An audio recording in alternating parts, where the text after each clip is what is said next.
Grieve साध साध सब नेक हैं, आप अपनी ठोरी।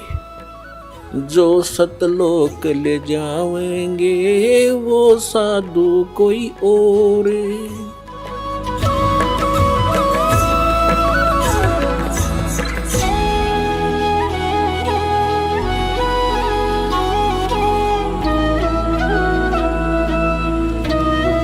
ಪರಮಪಿತ ಪರಮಾತ್ಮ ಪೂರ್ಣ ಬ್ರಹ್ಮ ಇಡೀ ಸೃಷ್ಟಿಯ ರಚನಾಕಾರ, ಕುಲದ ಮಾಲೀಕ. ಕಬೀರ ದೇವರು ಕಬೀರ ಪರಮೇಶ್ವರರಾಗಿದ್ದಾರೆ. ಇವರು ಅದೇ ಪರಮಾತ್ಮರಾಗಿದ್ದಾರೆ. ಯಾರು ಭಾರತ ವರ್ಷದ ಪವಿತ್ರ ಪೃಥ್ವಿ ಮೇಲೆ ಕಾಶಿ ನಗರದಲ್ಲಿ ಲೆಹರ್ತಾರ ಹೆಸರಿನ ಸರೋವರದಲ್ಲಿ ವಿಕಸಿತ ಕಮಲದ ಹೂವಿನ ಮೇಲೆ ಈ ಪರಮಾತ್ಮ ಶಿಶುರೂಪದಲ್ಲಿ ಪ್ರಕಟರಾಗಿದ್ದರು. ಇಸವಿ 1398, ಸಂವತ್ಸರ 1455. ಜ್ಯೇಷ್ಠ ಶುದ್ಧ ಅಂದರೆ ಜ್ಯೇಷ್ಠ ಮಾಸದ ಶುಕ್ಲ ಪಕ್ಷದಂದು ಬೆಳಿಗ್ಗೆ ಬ್ರಹ್ಮ ಮುಹೂರ್ತದಲ್ಲಿ ಆ ಪರಮಾತ್ಮ ತನ್ನ ನಿಜಸ್ಥಾನವಾದ ಆ ಮೂರನೇ ಮುಕ್ತಿಧಾಮದಿಂದ, ಆ ಮೂರನೇ ಸ್ಥಾನದಿಂದ ಅಂದರೆ ಒಂದು ಲೋಕ, ಬ್ರಹ್ಮನ ಈ 21 ಬ್ರಹ್ಮಾಂಡಗಳನ್ನು ಒಂದು ಧಾಮ ಎನ್ನಲಾಗುತ್ತದೆ. ಮತ್ತು ಇನ್ನೊಂದು ಧಾಮ ಈ 7 ಶಂಖ ಬ್ರಹ್ಮಾಂಡಗಳು ಏನಿವೆ, ಈ ಅಕ್ಷರ ಪುರುಷನದು, ಪರಬ್ರಹ್ಮನದು. ಮತ್ತು ಇದರಿಂದ ಮೂರನೆಯದೇನಿದೆ ಅಂದರೆ ಮೇಲಿನ ಆ ಅವಿನಾಶಿ ಲೋಕಗಳೇನಿವೆ, ಅದರ ಪ್ರಥಮದಲ್ಲಿರುವುದೇ ಸತ್ಯಲೋಕ. ಅದು ಮೂರನೆಯ ಧಾಮವಾಗಿದೆ. ಆ ಪರಮಾತ್ಮ ಪೂರ್ಣ ಬ್ರಹ್ಮ ತನ್ನ ಮೂರನೇ ಧಾಮದಿಂದ ಗತಿಯಿಂದ ಅಲ್ಲಿಂದ ಪ್ರಸ್ಥಾನ ಮಾಡಿ ಹೊರಟು ಬರುತ್ತಾರೆ.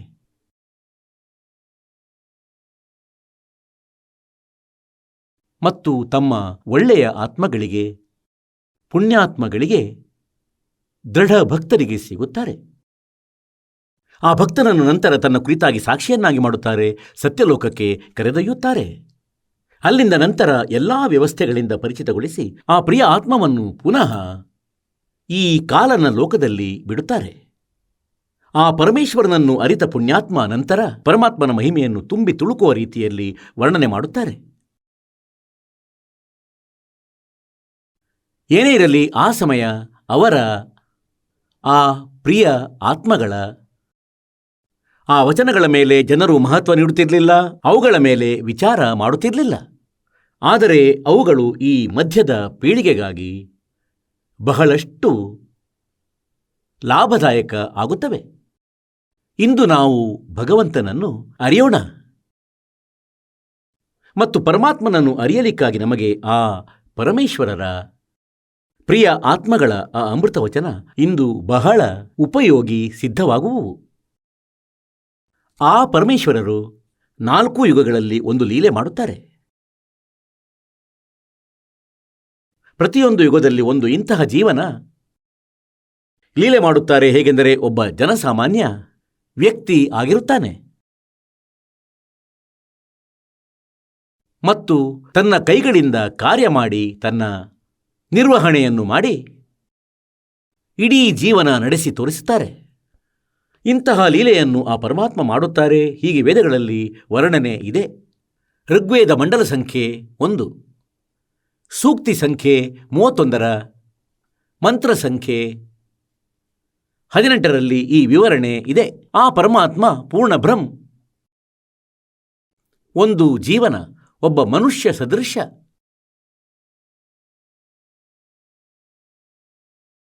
ಮತ್ತು ಆ ಪರಮೇಶ್ವರ ಮನುಷ್ಯನಂತಿದ್ದಾನೆ, ಮನುಷ್ಯವತ್.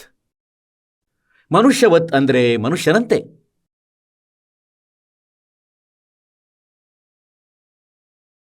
ಇದನ್ನು ನೋಡಿರಂತೆ. ಋಗ್ವೇದ ಇದು ಎಲ್ಲಿಂದ ಮುದ್ರಿತವಾಗಿದೆ? ಸಾರ್ವದೇಶಿಕ್ ಆರ್ಯ ಪ್ರತಿನಿಧಿ ಸಭಾ 315 ಮಹರ್ಷಿ ದಯಾನಂದ ಭವನ, ರಾಮಲೀಲಾ ಮೈದಾನ, ಹೊಸದಿಲ್ಲಿಯಿಂದ.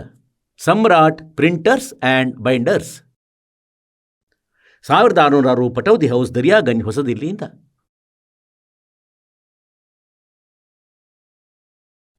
ಮಹರ್ಷಿ ದಯಾನಂದ ಇದರ ಅನುವಾದಕರು. ಈಗ ಇದಾಗಿದೆ ಋಗ್ವೇದ ಮಂಡಲ ಸಂಖ್ಯೆ 1, ಸೂಕ್ತಿ ಸಂಖ್ಯೆ 31. ಮಂತ್ರ ಸಂಖ್ಯೆ 17 ಆಗಿದೆ.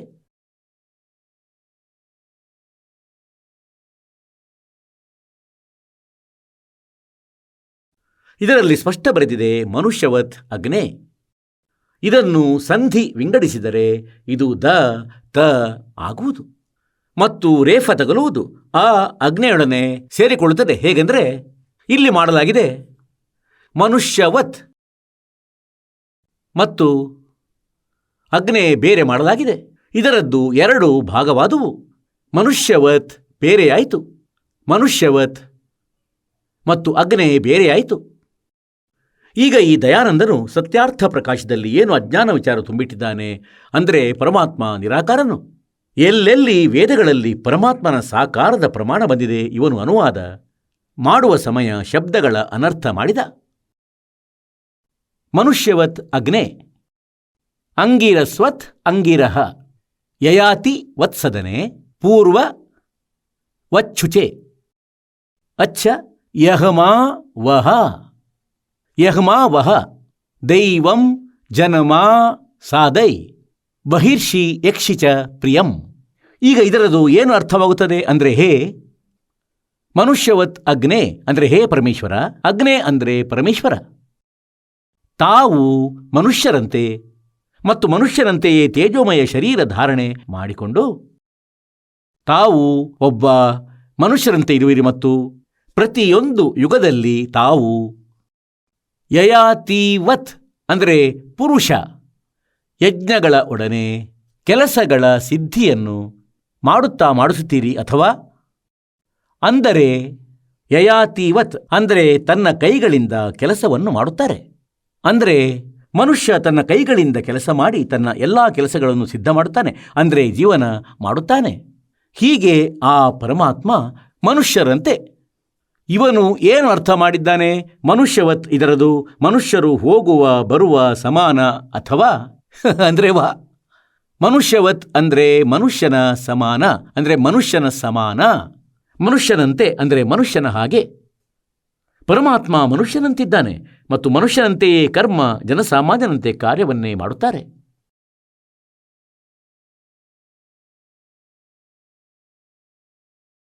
ಹೇ ಪವಿತ್ರ ಇದರ ಅರ್ಥವಾಗಿದೆ ಏನೆಂದರೆ ಆ ಪವಿತ್ರ ಸ್ಥಾನದಲ್ಲಿ ತಾವಿರುತ್ತೀರಿ, ಅಲ್ಲಿಂದ ಹೇ ಪರಮಾತ್ಮ ಮತ್ತೆ ಬನ್ನಿ ಮತ್ತು ನಮಗೆ ಆ ಸ್ಥಾನದ ಮೇಲೆ ಸ್ಥಾಪಿತಗೊಳಿಸಿ. ಸದನೆ ಅಂದರೆ ಮನೆ, ಆ ಸ್ಥಾನದ ಮೇಲೆ ಎಲ್ಲಿಂದ ನಾವು ಬಂದಿದ್ದೇವೆ ನಮ್ಮನ್ನು ಅಲ್ಲಿ ಸ್ಥಿತಗೊಳಿಸಿ, ಪ್ರತಿಷ್ಠಿತಗೊಳಿಸಿ. ಈಗ ಸಮಸ್ಯೆ ನಮಗೆ ಇಲ್ಲಿ ಬಂದಿದೆ. ಏಕೆಂದರೆ ಈ ಅಜ್ಞಾನಿಗಳಿಗೆ ಜ್ಞಾನವಂತೂ ಇರಲಿಲ್ಲ ಮತ್ತು ಸಂಸ್ಕೃತ ಭಾಷೆಯನ್ನು ಇವರು ಅರಿತಿದ್ದರು. ಆದರೆ ಭಾಷೆಯನ್ನು ಅರಿಯುವುದು ಅದು ಬೇರೇನೇ ವಿಷಯ.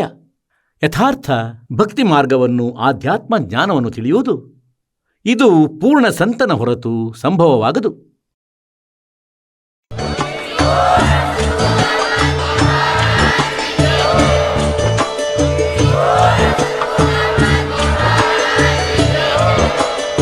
ನೀವು ಕೇಳಿದ್ದೀರಿ ಜಗದ್ಗುರು ತತ್ವದರ್ಶಿ ಸಂತ ರಾಮ್ಪಾಲ್ ಮಹಾರಾಜರ ಮಂಗಳ ಪ್ರವಚನ.